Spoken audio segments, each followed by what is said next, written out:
for him, give us a call, 800-433-8850.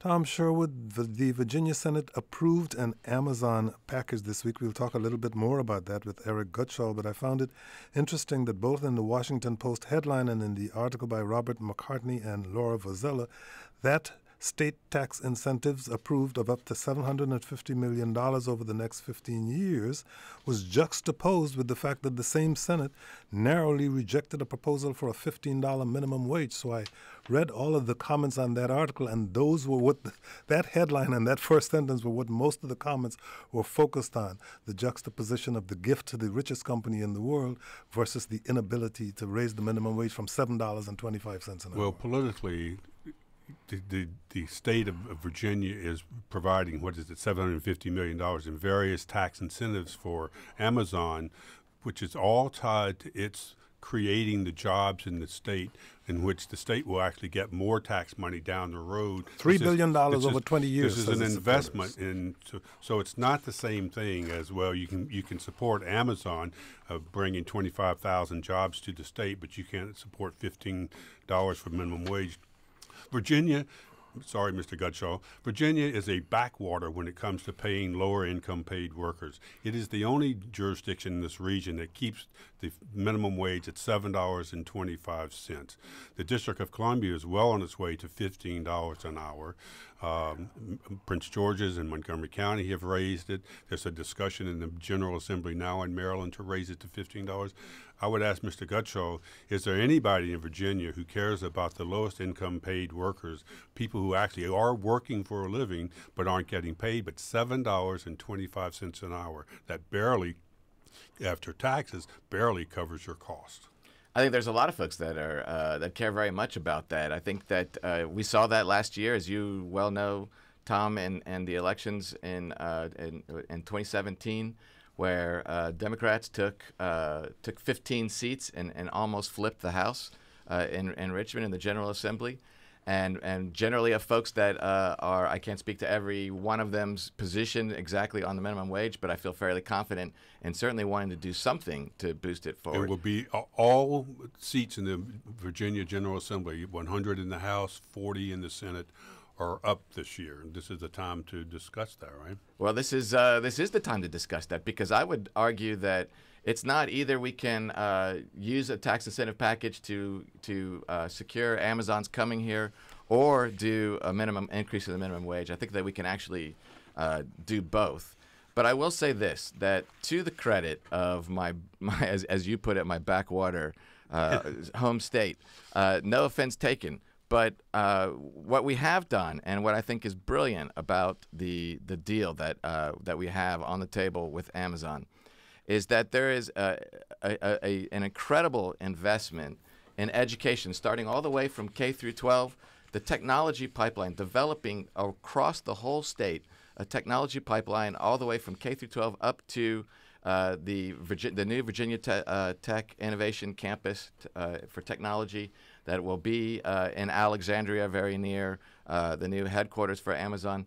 That will enable, that provides opportunities for everyone, for folks maybe people whose parents right now might be struggling to get by on living wages, but who will then have an opportunity to start to move up that economic ladder through education. Education has always been the way that we increase income for everyone, and everyone benefits. Big companies like Amazon benefit with a great education system, and small companies like my own company benefit. So you have to be able to live in Arlington in order to go to the schools and to these schools that you're talking about. People are really worried. In Arlington, you have tax problems, budget problems for your own, but people who want to live in Arlington, prices already are starting to go up. For departments that are available. You've supported a reform of the zoning laws. In Minneapolis, in order to provide more space, that city eliminated single-family zoning and said that any property, the residential property, could have up to 3 dwellings on it. I don't think Arlington is going to do that. But how are you going to adjust the housing policies of Arlington to accommodate these obvious rise in prices, regardless of what people think they should or not, they are?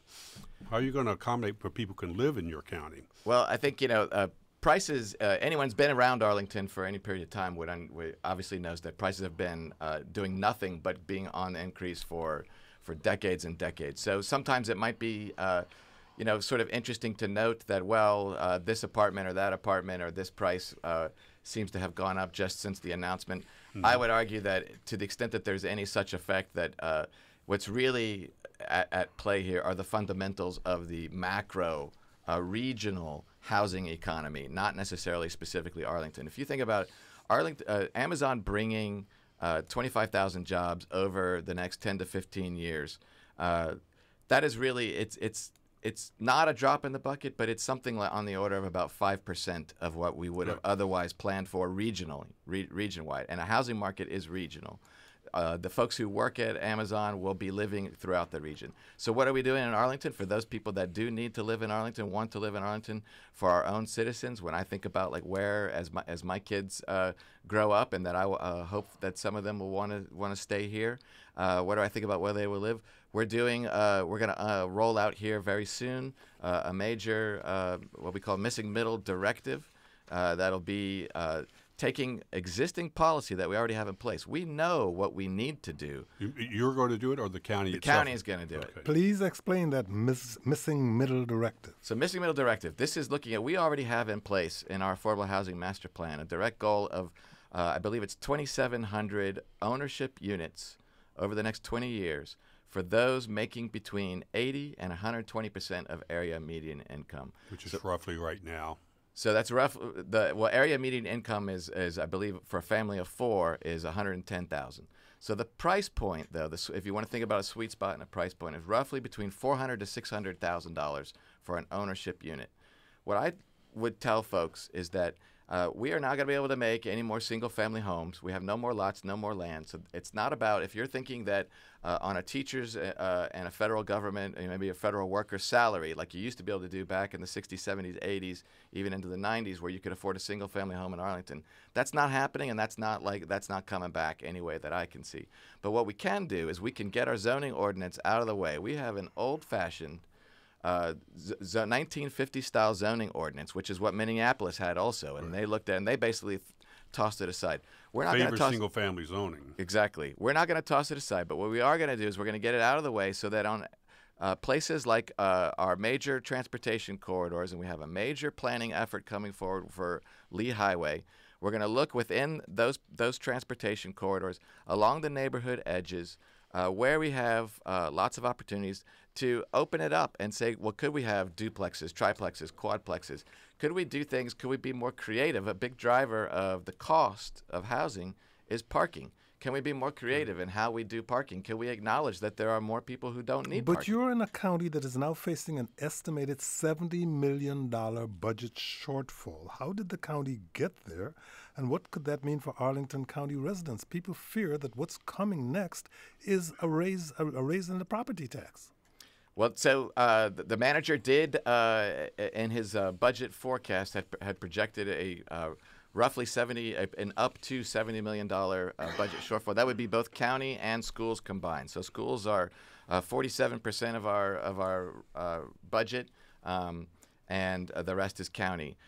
We are fortunate that the latest information, so that was several months ago, the latest information that the manager is about to roll out coming soon is that you good news. used up your chances to say roll out. You've said it twice now. I've said it twice. You've said it. No more rollout. No more rollout. Okay. I suspect you're going to catch me on a third, but I'm going to try my best, Tom. So go ahead. I interrupt. So the manager will unveil. How about unveil? You like that one? Unveil is better. The manager is going to unveil shortly updated forecasts for our revenue. And the good news is that commercial property, which is, to be quite honest, is where we love the tax.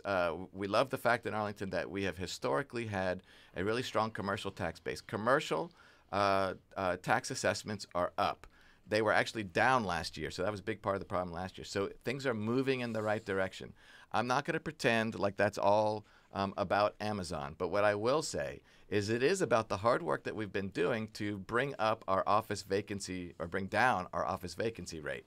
We've had a abnormally high vacancy in our commercial office Since the about recession. since the recession, and it really started with the base realignment and closure, the BRAC process that was back in the mid 2000s.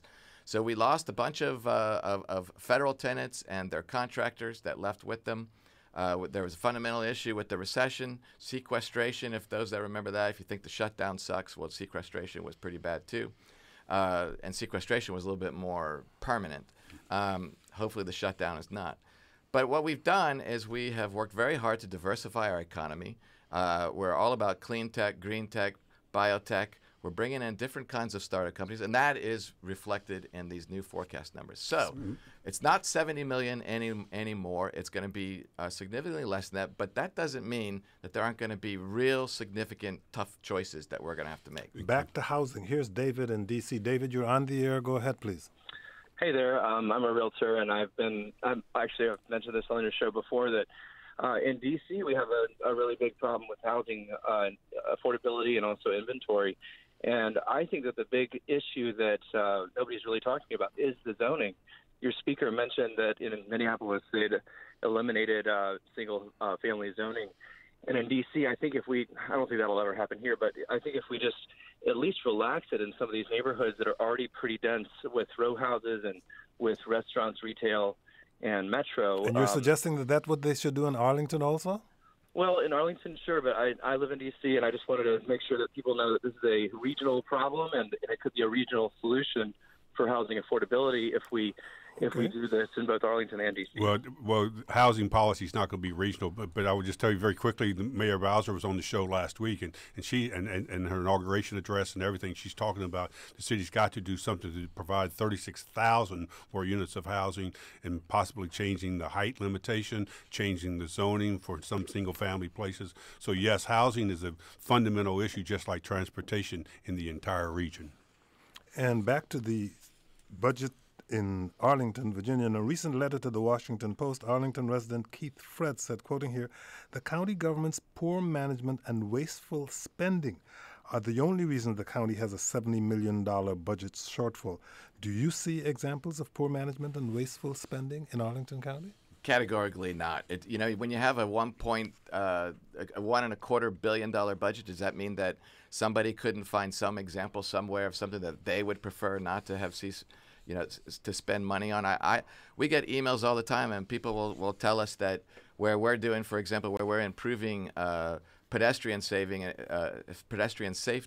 and we're building out intersections to be more safe, so people see construction going on, and we get emails that say, well, that's wasteful spending. What do I care about, more sidewalk knobs? I think that that's actually the fact that we've been doing those kinds of things, making those kinds of investments, building the kind of community where people want to be. That's why we have why housing is so in demand in Arlington, because everybody wants to be there. Everybody wants to live there. The reason Amazon wants to come to Arlington is because we've got the people that they want to hire. So I don't see wasteful spending. I think if to the extent that there was any waste, any fat to be cut, if you will, I think the fact that we cut $6.5 million last year out of our budget, which I think were very real cuts that went beyond fat, that went hopefully not to the bone, but certainly perhaps through some muscle last year, speaks volumes to the way that we are so well managed. And I have to get in here because we're very proud of this. We do have our AAA bond rating, which there's only a handful of localities throughout the entire country that have that allows us to borrow at the absolute lowest rates. How about how you pay yourself on the Arlington County Board? You mentioned that you have a business of your own, correct? But Arlington County Board members can either vote this year to give yourselves a raise or wait another 4 years before raising the issue again. There's been some discussion about scaling back the board's workload rather than taking that raise. Where do you fall on this? I should mention that currently Arlington County Board members earn $55,147 a year. The board chairman earns $60,662. It is theoretically a part-time job, isn't it? Theoretically, and I have to say first and foremost that none of us, and I wouldn't want anyone to be in this position who does it for the money. However, I do think that there is a legitimate discussion that we ought to have about whether or not the position should be more or less not available to someone who doesn't otherwise have the means to support themselves and their families. I have, my wife works full time. I do have my business, and my business I'm certainly not independently wealthy, but my business is in a position, and I have a great team there that enables me to be able to spend some time with the county. I split my time. There are other board members who split their time. It can be difficult. On the other, it seems almost inappropriate, though, to talk about giving ourselves raises at a time right now where we have, as we started at the beginning of the conference, where we've got a lot of folks in the community who are furloughed and are without a paycheck right now, where we also talked about the living wage, and we got a lot of people who are just barely scraping and getting by in Arlington, working sometimes 2 or 3 jobs. So I really think that we are constrained by by Virginia law in terms of this is the only time that we can have it. If I was going to support it, Kojo, I would support it probably in a way that I would either we would dictate that you're not eligible for the increase until you have stood for re-election. I personally would probably obligate myself. I would make a pledge that I wouldn't take any raise until after if I was to seek and be reelected by the good people of Arlington. Well, you do have to. You also have county staff that do for pay raises. I don't know what the status for paying the county employees, people who work for the council, for the board, who work for the various agencies. It just things do cost more money, and the idea that you can just be cheap just doesn't work. As you just suggested, people who could be very good board members can't afford to be board members. Well, we want to be in it for our staff and our employees, our excellent professional staff. We want to be an employer of choice, and that doesn't mean that we have to be the highest paid, because that's an endless treadmill that you can't get off. If we uppay and then Fairfax or Prince William or others come in and uppay, we're constantly chasing each other. But we do want to make sure that we are paying our employees, the workforce, where we're able to recruit and retain top talent. Running out of time here very quickly, but the commercial vacancy rate in Arlington County is still very high. Some have criticized the taxing arrangement for the county, which taxes commercial properties based on occupancy rather than on market value. What steps can the board take to address that problem? Do you think that changing how they're taxed will make a difference? So I think there's a little bit inside out on that question, with all due respect, which is that by Virginia law, we are required, we have no choice but to assess every property based on its fair market value. It happens to be that for commercial property, the fair market value is very much influenced by whether or not it has leasing, people paying the rent, whether or not it's leased up. So if you have an empty office building, the market value of that building is going to be less than if that building was full. So it's not that we decided, hey, let's tax them less if it's empty. That is Virginia law, and it is based on fair market value. And I'm afraid that's all the time we have. You continue the reputation of Arlington County board members being the most wonky in this region. Maybe you can get the museum back. The big news today is the museum has sold the downtown facility there at 6th Street to the Johns Hopkins University. And the museum, which has been terrible at that location because it costs way too much for families to go, is now going to be looking again for a site.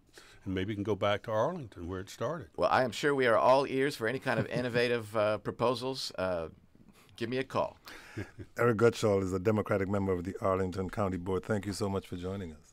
I'm really happy to be here, and thanks for the great public service that you guys do. Thank you. Up next is John Whitbeck. He is the former chair of the Virginia Republican Party. You can start calling with your questions for him now, 800-433-8850. He's also a candidate for chair of the Loudoun County Board of Supervisors. But before we get to John Whitbeck, quickly, Tom Sherwood, I saw in the city paper this week, a loose lip a column written by one Tom Sherwood, indicating that former at-large D.C. Councilmember Michael A. Brown, who served time for bribery, is thinking of coming back into politics again.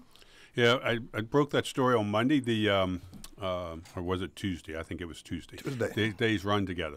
Michael Brown was a council member. He's the son of the late Ron Brown.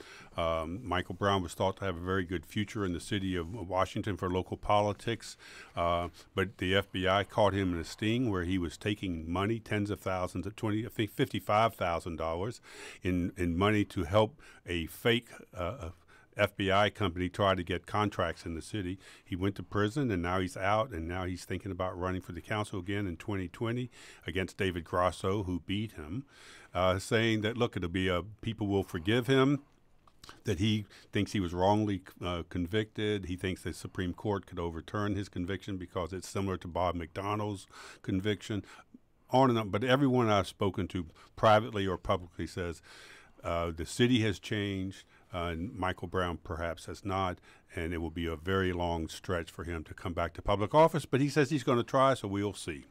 Joining us by phone now is John Whitbeck, Republican candidate for chair of the Loudoun County Board of Supervisors, but he's also the former chair of the Virginia Republican Party. John Whitbeck, thank you for joining us. Good afternoon, gentlemen. Great to be here. Tom Sherwood, Virginia could have been or can still be the 38th state to ratify the Federal Equal Rights Amendment, an issue that has not made news around here for quite a long time, but it's apparently still around. But it couldn't clear a GOP-controlled House subcommittee on Tuesday, but apparently there are still opportunities for it to happen. Ratification by 38 states would be required for the amendment to become law. This from the Washington Post story by Laura Vozella. Opponents note that the federal deadline for passage expired years ago. 82. It was that long? Yes. Well, here's the deal, though. The Privileges and Elections Committee, which is 22 members and one of the most powerful committees in the Virginia General Assembly, a subcommittee number 1, they call it, on Tuesday, I think, voted party line vote 4-2 to kill the ERA. It had passed in the Senate. It was a big deal when it passed the Senate a week or so ago. And there was some talk that maybe the full Privileges and Elections Committee would take it up today, Friday. I called down to the General Assembly just before the show. The Privileges and Elections Committee said they are not meeting today, so nothing's going to happen. And none of the 12 Republican members of that committee supported reviving the ERA, so I don't see it happening. Mr. Whitbeck, who's trying to be a moderate conservative, not far-right Republican in Loudoun County, Mr. Whitbeck, maybe I'll ask you, isn't this an easy gimme for Republicans to try to appeal to suburban women in particular in your state by just acknowledging them as equal rights in the Constitution? You know, it's interesting. I haven't followed this closely. I've been so busy focusing on transportation locally in Loudoun, school safety, economic development, preserving our rural West, and I haven't followed it in the General Assembly. But, you know, Tom, I looked at the history of this, and there's a really interesting fact that many people don't know. The ERA was actually in the National Republican platform through the 1976 National Convention, which means that even during the era of Barry Goldwater, this was something that the Party of Equal Justice, meaning my party, had taken up. And after it expired, it hasn't had much, but it's been revived, and we'll see what happens. I know you. I think Kojo's about to ask you a question. I'm going to stop. Yes, let's talk about redistricting. This week, a panel of federal judges chose a legislative redistricting map that many see as benefiting Virginia's Democrats. You are the former chair of the Virginia GOP. What do you think of the new map, which would flip a number of red legislative districts blue? Well, a couple interesting points on this map. Number one, 6 Republicans will see a huge shift in the makeup of their district, including one of my favorite people in politics, David Yancey, who's in the Newport News area. This is a guy that won his seat by literally one vote pulled out of a hat. The famous national news that you saw in 2017. Speaker Cox, his district gets significantly harder. There's only one Democrat district that actually gets harder to defend, and that's Mike Mullen's district in the Peninsula area, Williamsburg area. Anytime we have court redistricting, Republicans seem to get the short end of the stick. So I'm hopeful the Supreme Court will put a stop to court-ordered redistricting, and instead we'll have some new kind of solution where we're getting away from the gerrymandered districts of the past and into something that's a little more fair to all sides, and something I hope develops over the next few months. On something that you can control, you were on the show and in the room here several times. You resigned as the state party chairman. Many people thought you did because you thought the Corey Stewart effect on the party was not good, that he was far to the right and too divisive. You wouldn't buy into those words when we told them to you, but you did. You resigned as the party chairman. You said you might do something. Now you're running for board chairman. You're running against Phyllis Randall. She's a Democrat, African American woman. She barely won in a three-way race with like something like 38% of the vote. What is your campaign? What's the politics of your challenging Phyllis Randall, who is running for re-election? And why are you running? Well, he's trying to fix. He's trying to be the local Loudoun County's Board of Supervisor chairman. That's what right. you've been saying. That's right, and I took several months thinking about this, beginning sort of when I sat down as chair of the state party, and when Phyllis Randall was the lone vote in a bipartisan vote in favor of guaranteed higher tolls on the Greenway, it sort of put me over the edge, and I decided it was time to run. In the last 3 years or so, I've gotten more engaged in, of course, statewide politics, but I've never left my strong focus on local politics. I've been in local issues. I've been in Loudoun County for almost 20 years. My children go to Loudoun County Public Schools. I've served as an HOA president, one of our largest homeowner associations. So I've been around serving in local stuff for a long time. But this campaign is not about Phyllis Randall. It's about the issues that matter for quality of life. Yes, you said that you want to avoid, quoting here, angry partisan politics and focus on quality of life issues. What are the quality of life issues you're focusing on? Well, we just rolled out an incredible program that I'm very excited about with Sheriff Chapman, our local Loudoun County Sheriff, who's done an excellent job expanding the nationally recognized school resource officer program to every school in Loudoun County.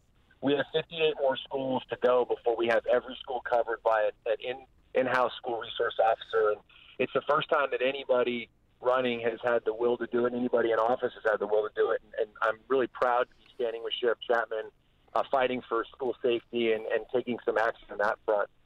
Traffic, the Greenway is just one issue in our what I call my war on traffic.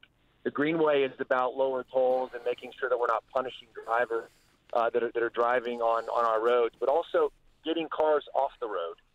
One of the things that we struggle with in Loudoun County is affordability of our housing. So many of our teachers, firefighters, single moms, young families can't afford to live in Loudoun. They may work here or work nearby here, but they got to pass through on our roads. So transportation and development go hand in hand, and it's time for us to come up with a housing strategy from entry level through retirement that really works for our citizens and helps us solve this traffic problem that's plaguing us so desperately in Loudoun County. This is a good example of how you're I would say a moderate conservative or conservative moderate Republican. You are steadfastly avoiding the Corey Stewart hard right language, social issues, divisiveness. This is going to be totally locally focused on Loudoun County. Is that correct? We're not going to be hearing you talk about President Trump or all of those types of things? Oh, 100%. I mean, local politics, especially in Loudoun County, party almost doesn't matter to the average voter. If I'm talking to a suburban working mom, she wants to know what I'm going to do about schools, roads, and jobs. If I'm talking to a first responder in Western Loudoun or somebody who cares about land preservation or funding, government services that relate to safety. I mean, these are the things that we're going to talk about. My wife's a stay-at-home mom. If she's got to drive 3 kids around to 3 different locations, between the 2 of us, we got to do it. And, when it takes 45 minutes each way to drive from, Ashburn to Leesburg, I mean, it just, our entire quality of life is at a crossroads in Loudoun. And I'll say a special shout out to our rural West. I mean, I don't know how many of your listeners have actually been out past Leesburg into our rural West, but we have an incredible treasure in our wineries, our breweries, our farms, our rural economy.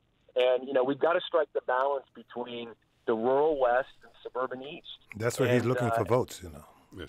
Well, we are in the business of winning elections, but this is, my family lives this quality of life issue every day. We struggle in the traffic. We care about the schools. Like I said, my kids are in public schools. We're at work and we're at play in the rural West, on weekends.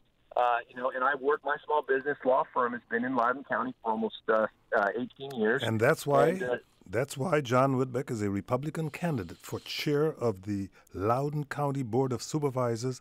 Time is very important here to us, John Whitbeck, and we run out of it. So thank you so much for joining us, and good luck to you. Yeah, let us know when you go to the winery. I'll drive out. Oh, absolutely, Tom. I'd love to have you guys out there. It's It's a great place to go. Kojo and your winery. That's That's in it. your neighborhood. Thank you for joining us. Joining us in studio right now is Jerome Siegel. He is a University of Maryland-based philosophy professor emeritus and founder of the Bread and Roses Party, which is what he's here to talk about. Jerome Siegel, thank you so much for joining us. Thank you for having me. Last week, the Maryland State Board of Election granted the Bread and Roses Party official ballot status for the 2020 and 2022 elections. First, what is the Bread and Roses Party? Well, it's the expression of I would say in a sense, a new social philosophy, a new social perspective that in a rubric that I'll try to explain, I'd call it a version of left wing's politics of simplicity. And what I mean by that is we come in large part out of the simple living movement, which reflects virtually every wisdom tradition going all the way back, whether we're talking about the Sabbath or we're talking about the Puritans or Thoreau or many things that ran through American history. In the 90s, that was very much thought of as a style of life issue. And there's this whole literature, and it's still going on today, actually. It's got a renewed push today in terms of downsizing, cutting back, finding that a more meaningful life can happen with more time out of the office. Is the Bread and Roses a socialist party? Well, that term socialism is so As you see loaded. it. I've The used way it. you see it. Do you call Yeah. yourself a socialist? We call the party socialistic. It's open Socialistic. to socialists and non-socialists. How's that different from progressive Democrats? The Roses. The Roses, It's all bread about and the roses. roses. Whatever is that song about? A woman needs bread, but she also needs roses or something like that. But I don't know. You fought very hard to get bread and roses on the state ballot. I think you went to court to do it. That's right. But who is the audience for your party? You got 10,000 votes, signatures or whatever. Right. But even Ben Jealous in the election last year, he went on television and ads denying that he was a socialist. He was a venture capitalist. Yeah. And it was horrible. And the Hogan's people hit him with that. He said, "I'm not a socialist. I'm a progressive Democrat." Yeah. Where's your audience? I All mean, right, so let me call your attention to two pieces of data from polling that I did in my primary Zogby campaign polling. That's good. Against Ben Cardin. Against Ben Cardin, right? And they were about actually two big concepts that we focus on. One is that we put forward really the idea of the alternative American dream. And part of what Bread and Roses is about is making America user-friendly for the alternative American dream. Now, the question is sort of what is the American dream? What's the alternative American dream? So we put to Maryland Democrats a question as to which of the following three things is your American dream, right? And the first one of them was basically it's to live relatively well economically, to be in the top 10%. And the second of them was to actually live a modest life in terms of consumption that's decent and economically secure, but in which you have a lot of leisure to pursue those things that are most important in life. That's sort of the simple living version. And the third? And the third was sort of a get into the top 10%, have all the money you want to do anything you want, okay? Well, we found we got 74% of Maryland Democrats said that my American dream is a modest, I'll quote it to you, modest but decent and secure life. How do you achieve that? I Right. mean, this is all aspirational in terms of your party. Yeah. So Yeah. how do you want to Yeah. change the nature of how Yeah. the government is done? Well, here's the thing. What a politics of simplicity comes out of is the recognition that doing this as an individual is extraordinarily hard. That in fact, contrary to what a lot of people believe, we live in a very inefficient society when that's understood with any subtlety. And what I mean by that is that the amount of work time, the amount of money that you need in the United States to meet very basic needs is actually extraordinarily high. Well, how would you fix? I guess this is the politics hour. Yeah. You have aspirational goals there, which people Yeah. might identify with. But what would you if you Well, had been elected? sure. What would you change? Would you change Yeah. the tax structure? Would Yeah. you change private home ownership? Would you change? Yeah. The government would own business? I mean, what is the change you would make? Yeah. So, well, first of all, we approach this sector by sector. In some sectors, there are different kind of problems than in others.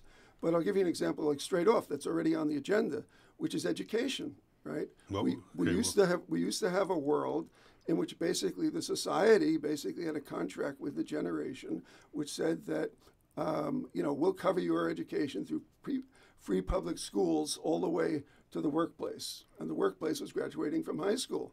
Right. Well, that's not it anymore. So, would you support Free higher education. You got free. that at City College in Okay. New York yourself. I went to a free college, and Okay, yes. good. So that's one. Free The higher other education. end of the spectrum is that now with women having entered the formal workplace, we've got the other end of the spectrum, which is tremendous burden on the family, and I would so add to that free daycare.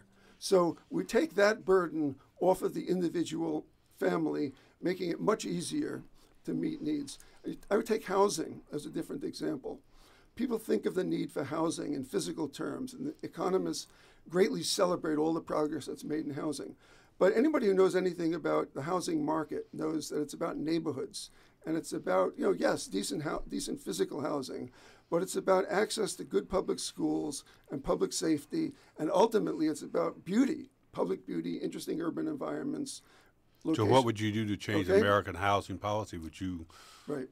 Well, what it means is basically you've got to focus on neighborhoods. You've got to focus on schools. Focus on it doesn't mean anything to me. Yeah, Would okay. you change the basic Yeah. home ownership Yes. in America? Okay. So first of all, for inner city neighborhoods, I would have something like an urban homestead act. So that 40 acres and a mule promise that was never fulfilled today should be translated into actually giving people at the bottom home ownership with a means to it. Well, who supports you? Does your party have a critical mass behind it? at this Well, point? No. Listen,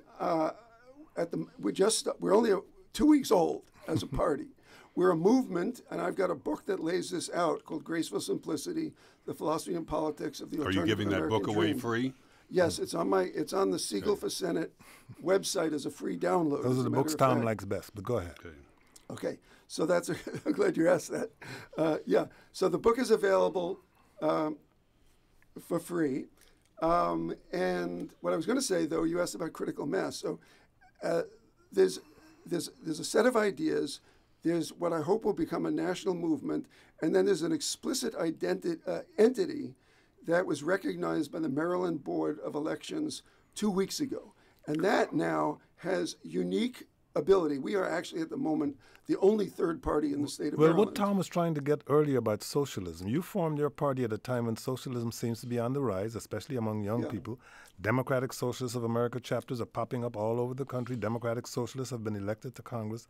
Have you been able to garner, or are you in the business of trying to garner support from younger socialists? And if so, why form a new party? Why not join forces Yeah. with another leftist party like the Greens, or try to push the Democrats further to the left? Well, first of all, we do have a distinctly different message, and it's much broader than socialism. There are aspects of the socialist tradition that we identify with, and aspects of the socialist tradition that we don't, and socialist political culture. The parts of the socialist tradition that are important to me is, first of all, the pre-Marxian utopian socialists. Okay, so I'm talking about utopian socialism. The second is the early Marxist philosophical writings on alienated labor and on money, the most interesting part of Marx. And the third is a social contract that Marx proposed in the rubric, from each according to their ability, to each according to their needs. So it's that aspect of socialism. I'm not particularly interested in government ownership and the means of production, or a planned economy, or doing away with markets. I'm very interested in increasing, actually, ownership on the home. I'm interested in people being educated in startup and in how to be your own nonprofit. We're very interested in the job system and the matrix between jobs and education. Would you have a guaranteed income for adults? No, I wouldn't have a guaranteed income, but what I would have is guaranteed work and lifetime retraining. In terms Guaranteed work and lifetime retraining. That's right. Yeah. You- And that would produce, of course, a guaranteed income. And I would like to see actually income levels be achieved through a combination minimum of expanding the earned income tax credit and the minimum wage. But I don't think money, that's the point I was getting to about housing. Money is not the solution to a lot of these issues. So you take housing, okay? If you want to be in a neighborhood with access to good public schools, safe streets, attractive neighborhood, good enough inside the Beltway to tell your kids go out and play, very few like that, right? My neighborhood isn't that. There are lots of neighborhoods like that. No, there aren't. No, Yes, there aren't. there are. Okay, I know people who've been knifed in my neighborhoods. Well, that's In fact, that's a mischaracterization of urban areas. Yes, they are the crime Okay. issues, but there are plenty of neighborhoods where children play out in the street. do you remember 2 years ago someone was arrested in Montgomery County? One person out of there's 6 million people in the Washington region. But the reason that was possible is actually that parents supervise their children when they go out to play in a way that they never did when we were kids. But the point that I was making is, let's say that Somerset is that area, okay? And let's say you gave people enough money to buy a house in Somerset, and you just gave out equitably $1 million to anyone, you know. Apartments in Somerset, which is, for people who don't know, it's just on Wisconsin Avenue, just into inside Maryland. Apartments there in the high-rise, I think, are like $3 million. Yeah. $1 million won't get you in the door. Okay, thanks. So that underscores the point. So you give out $3 million. What happens, right? The first day, right, there's an auction for whatever is on sale, and what's selling for $3 million, if people come in, 100,000 people come in with their $3 million vouchers, you just raise the price so that they can't afford it, because it's a supply problem. Okay. It's not a money problem. You ran against Ben Cardin for the U.S. Senate, and you have made foreign policy, and particularly U.S. policy regarding Palestine and Israel, central to your political agenda. Why do you think that will appeal to Marylanders? Well, it didn't have to appeal to all Marylanders, okay? My run against Ben Cardin was basically, it was the big dog strategy. And the idea was, it could be used against the NRA also. It's you pick out the most powerful lobby in Washington that is producing policies that you disagree with. That's AIPAC on the Israeli-Palestinian thing. Ben Cardin was AIPAC's top lieutenant and remains top lieutenant in the Senate. Okay, what I wanted to demonstrate in American politics is that there's a price to pay for that. I didn't have to beat Cardin to do that. I had to demonstrate to people in Congress, and in particular in Maryland, to the congressmen who are going to run for Cardin's seat when it vacates, that I can get 10 or 20% of the vote on that issue. What did you get in that race? All right, I got 20,000 votes, which was 3.4%. How much percent? 3.4. But I came in second, right? With 7 challenges. So there were 20% of Marylanders who voted against them. It was split 7 ways. And I had a black press out, a press blackout, right? So nobody reported on the challenge to AIPAC. We're running out of time very quickly. What's in the immediate future for the Bread and Roses Party? Do you plan on running for office again? The amazing thing, I may, but we'll see. But the amazing thing of what's happened by being certified by the Board of Maryland, by the Board of Elections in Maryland, right, is that 4 years from now, we can put on the ballot 188 candidates for the Maryland Assembly and a governor. 2 years from now, we can put on the ballot a candidate for president and 8 congressional districts. So we're open for business. We're looking for candidates. In a certain sense, we're an ideological job placement office. So if people want to run and want our help on speaking to the public, that's what we're there for. So, and a key thing that we've got to work out is to figure out our relationship to the Democratic Party. So there we may run candidates against them, but we can also have Bread and Roses Democrats. We can also encourage people to do as I did and as Alexandria Ocasio-Cortez did, which is to run inside the Democratic Party and pursue the big dog. You have a long way to go beyond a almost Well, this is not the party. first organization that Jerome Siegel started. He also founded the Jewish Peace Lobby, but we don't have time to talk about that here. Maybe on another occasion. Jerome Siegel, thank you so much for joining us, and good luck to the Bread and Roses Party. Thanks. And our website, by the way, is www.breadandroses.us. That's all the time we have. Today's Politics Hour was produced by Mark Gunnery. If you're a part-time, temp, contract, or freelance worker without the benefits of full-time employment, fill out our survey at kojoshow.org/blog. We'll be discussing your stories next Tuesday. Coming up Monday, DC United games will now be aired exclusively on a subscription-based streaming service. We'll try to find out how fans are reacting. Plus, you've seen self-checkout at grocery stores, but what's the future of automation and artificial intelligence at local grocery stores and restaurants, and what does it mean for human employees? That's what we'll be discussing Monday at noon. Until then, thank you for listening. Tom Sherwood, big plans this weekend? I'm hoping the federal government will reopen over the weekend. And I guess there are a whole lot of people in the hundreds of thousands who hope the same thing. Thank you all for listening. Have a great weekend. I'm Kojo Nahamdi.